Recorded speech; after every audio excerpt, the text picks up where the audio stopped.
আল্লাহ পাক বলে, বান্দা এই পৃথিবীতে টিকে থাকার জন্য তোর জন্য তুই একাই যথেষ্ট। আমি আল্লাহ তোকে সেভাবে তৈরি করে পাঠিয়ে দিয়েছি। তুই ভিক্ষুক হবি আমি রবের দরবারে। আমি তোকে কারো জন্য ভিক্ষুক হিসেবে বানাই নাই। কেন নিজের অস্তিত্বকে বিলন করে অন্যের কাছে ভিক্ষুক হচ্ছিস? কারো কাছে ভিক্ষুক হইস না, আমি রবের কাছে ভিক্ষুক হয়ে থাক। যে আমি রবের দরবারে ভিক্ষুক হবে, আমার নবী মুস্তাফার দরবারে ভিক্ষুক হবে, সে অন্য জায়গায় বাদশাহী করতে পারবে। সুবহানাল্লাহ।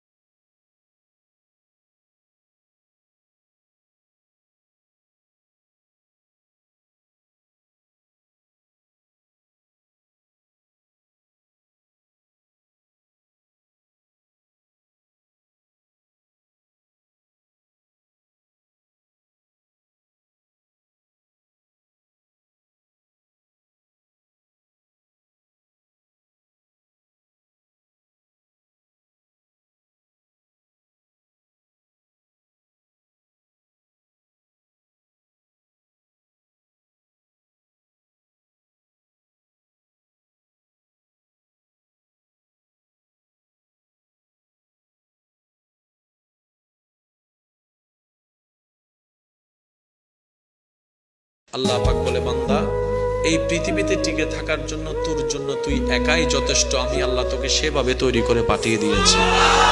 তুই ভিক্ষুক হবি আমি রবের দরবারে। আমি তোকে কারো জন্য ভিক্ষুক হিসেবে বানাই নাই। কেন নিজের অস্তিত্বকে বিলন করে অন্যের কাছে ভিক্ষুক হচ্ছিস? কারো কাছে ভিক্ষুক হইস না, আমি রবের কাছে ভিক্ষুক হয়ে থাক। যে আমি রবের দরবারে ভিক্ষুক হবে, আমার নবী মুস্তাফার দরবারে ভিক্ষুক হবে, সে অন্য জায়গায় বাদশাহী করতে পারবে। সুবহানাল্লাহ।